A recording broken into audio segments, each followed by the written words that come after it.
Good morning, afternoon or evening, wherever you are. I'm Paul Clark and welcome to my studio. So, what have I got for you lovely lot today? Well, we're going to be doing something which I've never done before, and that's mixing watercolour with coloured pencils. I mean, you've got to try these things. So, we're going to be having a go at painting this lovely little rural scene in India, and it's been inspired by an Indian artist who's totally new to me. So, come and join me and we'll paint this step by step together.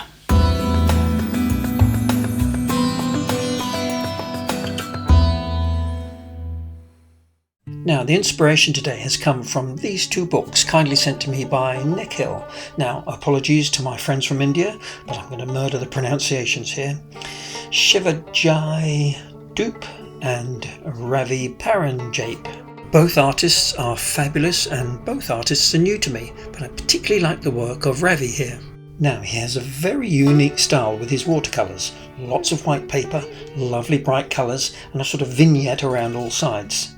Then I came across this section all done with coloured pencils. Now I just love all these urban scenes. So I was thinking, can we use a combination of watercolour with coloured pencils? Now you know I like to experiment, so let's give it a go. Today's materials. My paper is some Arches cold press finish, 300 pound, 100% cotton, super thick so it won't need stretching. But of course, any decent watercolour paper will do. My colours today: cadmium yellow, cadmium orange, burnt umber, cobalt blue, phthalo blue and Payne's grey. 2 brushes from my range, 3/4 inch flat, number 12 round. And this box of Derwent Artists coloured pencils or pencil crayons, whatever you like to call them. Now I will point out that these are not watercolour pencils, which are water soluble, but the wax or oil-based pencils, which are more permanent. Having said that, all the pencil work is done after the watercolour layers have dried, so if you only have watercolour pencils, then you can still use those. So there's no photo reference today, as this was taken from several different references, but I did do this quick watercolour sketch, just to get a rough idea on composition. Here's the pencil sketch, and as always a free drawing template is available to download from my website, link in the description below. Off we go, and I'm starting with the watercolour stage, and I'm using my large Harkay brush to completely saturate the whole sheet of paper with clean water. Then using my flat brush I'm dropping in a very watery mix of cobalt blue, but not going to the edge. I want that vignette feel all around the painting.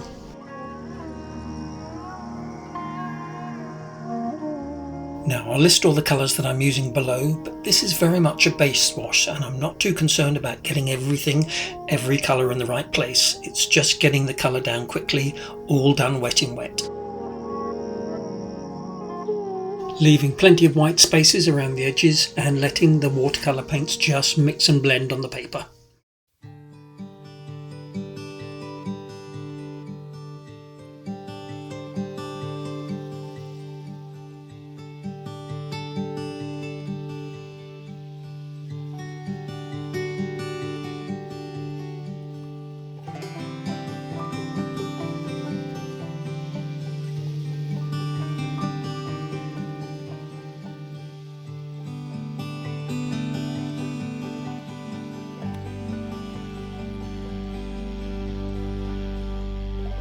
And here my normal mix of cadmium yellow and cobalt blue for my greens, but I'm varying the hue and the value just by adding more and less blue into the mix.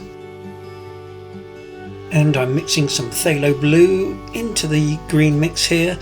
This will help to give these hills a sense of distance. Some warmer yellowy green here. Although I'm listing the colours below, you can really paint these lovely old houses in whatever colour you like. Now I'm keeping these initial washes nice and light because when they've dried I want to put the pencil work on top.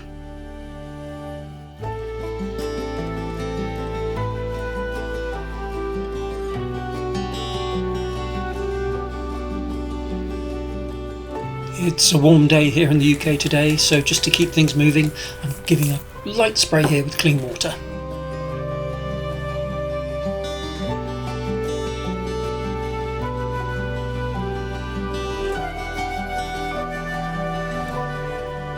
Now I've labelled this cobalt blue, but I think there's a little touch of phthalo blue in there. It looks a bit bright.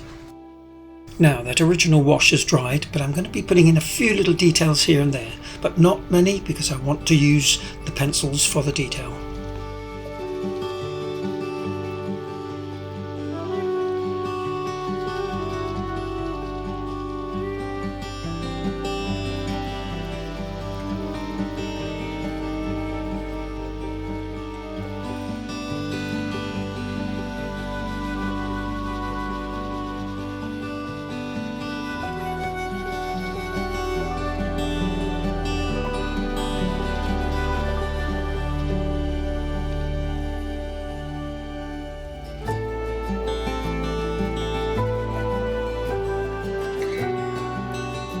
Okay, so now it's time to get out the coloured pencils. Now this should be a bit of fun. I haven't used these for years.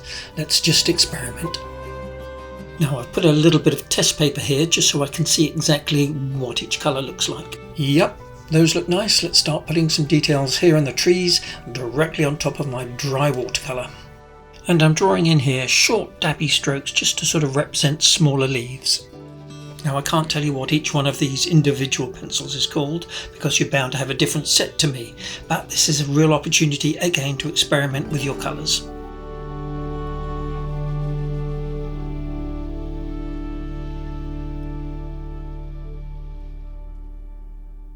And here with a darker, more olivey green. Now genuinely, I don't have any expectations at all for this picture.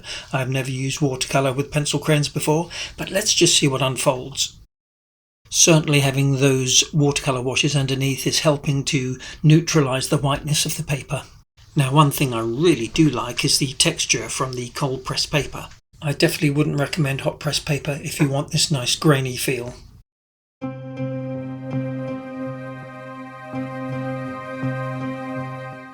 So with these trees you can see these short dabby strokes. I'm fanning them out so they come sort of together to a central point. And here I'm just adding in a little touch of warmth with some orange colour.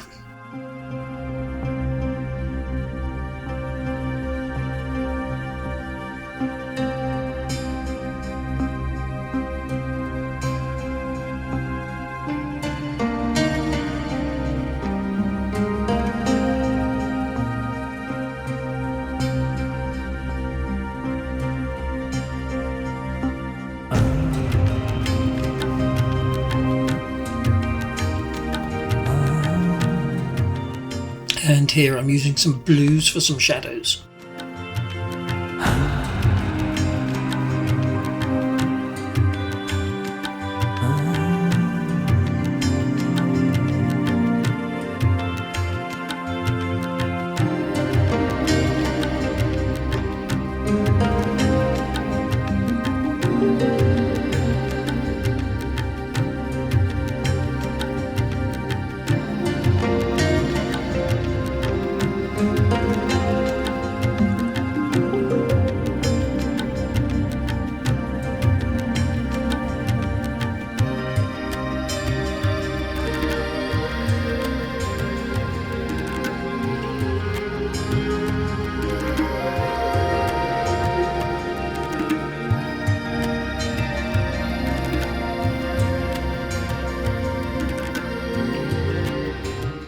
And for the trunks and branches I'm using a dark brown and leaving plenty of gaps for the leaves to poke through.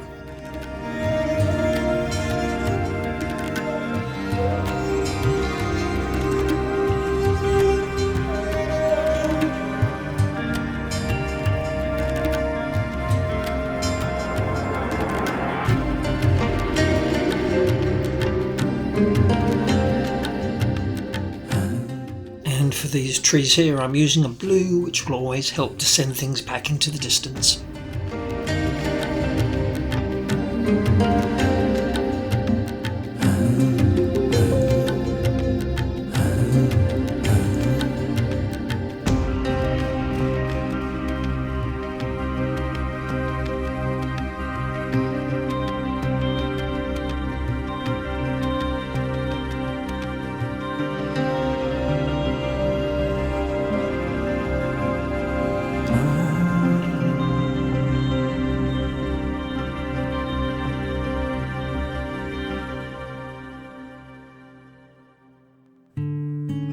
which one do I want.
Not only am I brightening the colour with the pencils, but I'm also adding some nice wall texture.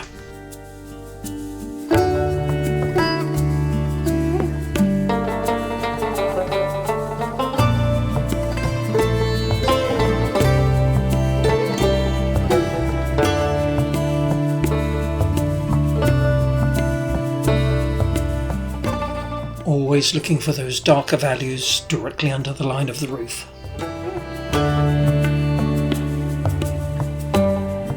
One disadvantage I can see straight away from using these pencils is you can't mix exactly the colour you want, like you can with watercolour. You're just reliant on the colours that they give you.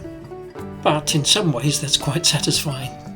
Now this is a 36 colour set of pencils. Now you wouldn't want much less than that, because if you've got one of those 12 colour sets you're probably going to be using some pretty basic colours. But of course just use what you've got. Now I'm trying to make these doors nice and bright and colourful. And I've noticed when you press down pretty hard with these pencils you can get some nice dark value colours. I haven't snapped a lead yet, but I'm sure there's still time. This I'm suggesting here is a bit of an old stone wall, but I'm not going to put in all the details. Now for something like these steps, I'm using this dark brown to sort of outline some of these shapes just to give them a bit more clarity. But being careful I don't make it look too illustrative.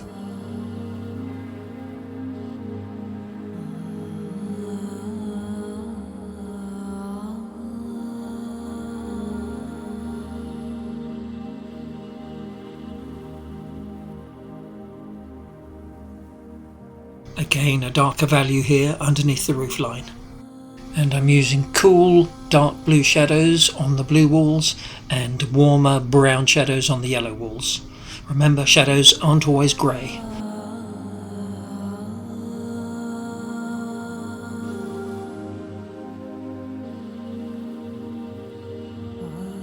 A really nice dark black here for these deep dark shadows. This is just like a little ball of straw, so I'm using a dark brown for its shadow.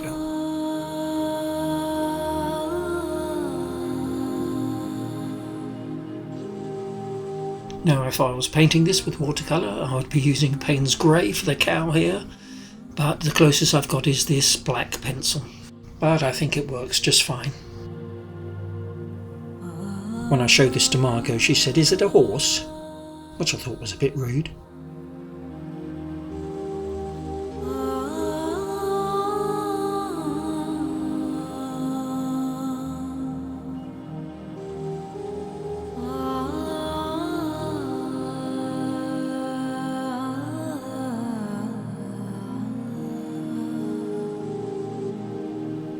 Now for the little figures, and it is important that you get the proportions right, but I'm trying to draw them in as simply as possible.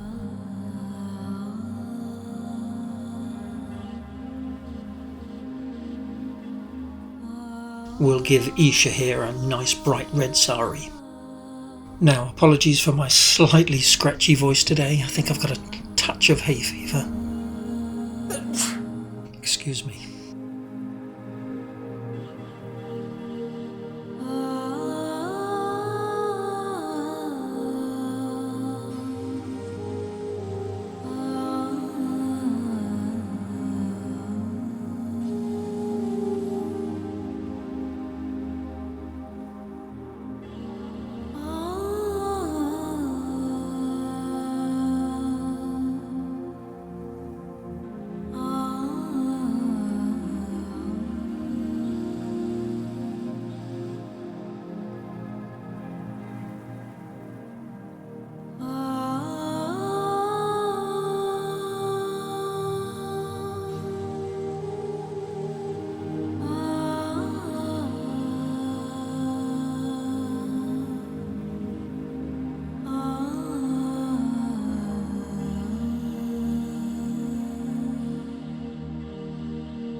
Gosh, too many colours in my hand now. I'm not sure which one to take.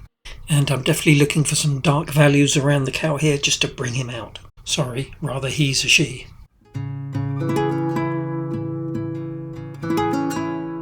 Nice rough textured ground here, and obviously the paper is helping to play its part.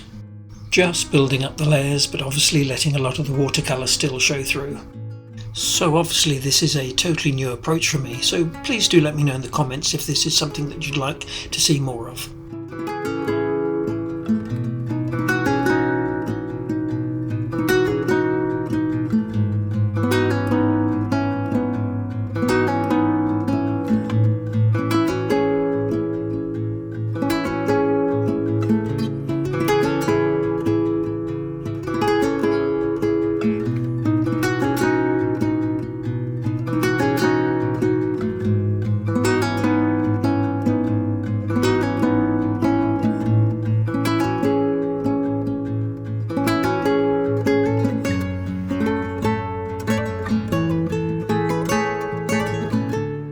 So here I'm trying to suggest a reflection in the water, so I'm just using the colours above and reflecting them in a sort of vertical way directly below in the water.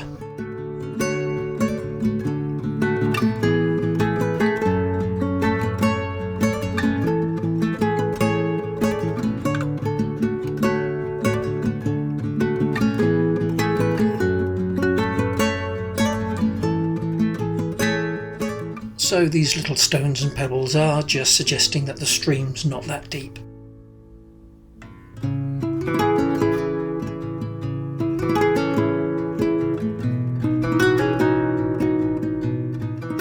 And now for a bit of opaque medium, and I'm using my Posca white ink pen just to add a few highlights on the water. And here perhaps the reflection of the cow. And this is always a nice touch to add a few little highlights on top of these figures just to help bring them out a little.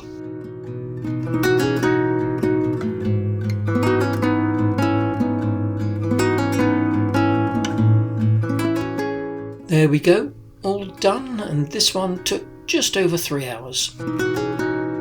All inspired by the wonderful artist Ravi Paranjape.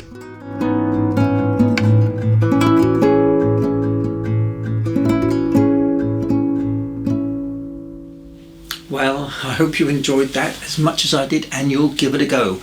Whether you do it using coloured pencils, watercolour pencils, or just a conventional watercolour. The most important thing is make it your own and of course enjoy the experience. And in the meantime, please don't forget to like, subscribe. As you know, I have invested in this high-end computer graphics. Leave a comment. I do read every single one. Can't always reply to them all. And of course, I look forward to seeing you all again next week for another Watercolour Wednesday. Cheers everyone. Hey, where's my beer?